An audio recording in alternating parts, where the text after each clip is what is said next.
So I went to a very public and very left-leaning university in Mexico, la Universidad Autónoma Metropolitana in Xochimilco, it wasn't too far from where I lived.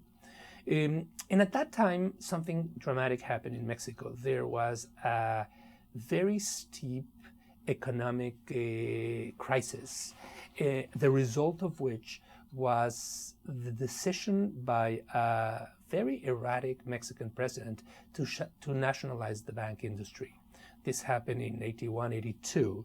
And there was a state of fear and disorientation and doubt and uncertainty at that time. And that president threatened to publish lists of people that had taken money out from the country to other banks, and that, in his argument, had bankrupted the country. And it was thought, or he said, I don't remember the details, that the majority of those in that list were going to be Jewish, and that meant that there was going to be an atmosphere of anti-Semitism and of persecution, or at the very least of intense fear. The Jewish community in Mexico felt very vulnerable to this. And I remember at that time being asked in a very secretive way, in a very, very unofficial, untraditional way, with a phone call once, if I would be ready to belong to a paramilitary organization that eventually was called Bitakhon, in Hebrew, security. And I said yes because other friends of mine had said yes, and I really didn't know what I was getting into. The organization to this day is very, I don't know if it still exists, to this day to me is very mysterious, very bizarre. At 11 o'clock at night, I would be picked up, or I would drive to a particular place where others of my age, male and female, would gather. There would be 2 or 3 adults covered with white pillow cases, their heads, so that we wouldn't see them, who for 3 or 4 hours would teach us, would train us in self-defense and in activities to protect the Jewish community that on occasion involved physical confrontations. We participated after the training in night adventures, going to erase anti-Semitic graffiti in certain walls of the city, or in beating some people up that we didn't really know who they were, but we were told to do this.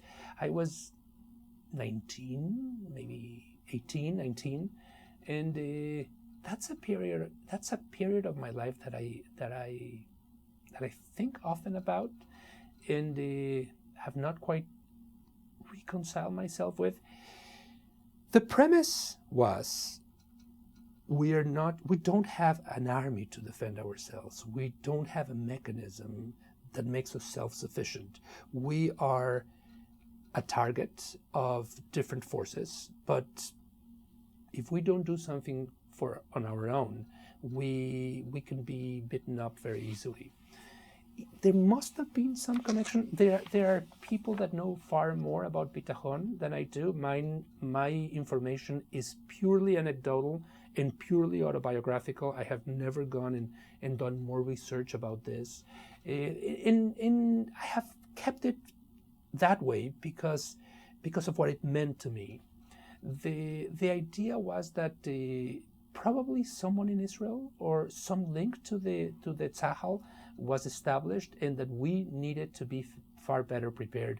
This is in 81 or 82. In 94, there was a terrorist attack in Buenos Aires. In 92, 93, 94, a series of terrorist attacks in Buenos Aires, to the Israeli embassy and to the Jewish Community Center. And when those events, I was already in the United States, when those events happened, Leslie, Bitakhon for me acquired a different presence. It was an aha moment. Look, we had already the seed, the very beginning of a sense of pride, of autonomy, and of saying we are not going to go to the chambers, to be beaten up the way our ancestors had.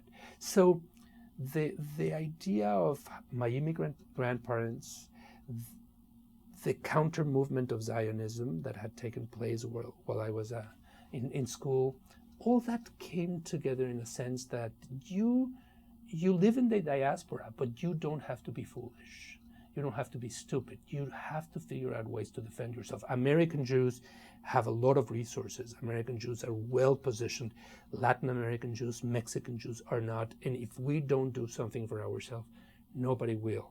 And that became very clear to me in 1994 with 85 people killed in the AMIA event, and Latin American Jews clearly becoming, at that moment, contemporaries of Middle Eastern and international politics, a target of Iranian terrorists, and clearly a community that, if it didn't do something for itself, would repeat this type of tragedies that went back to the Holocaust and even further.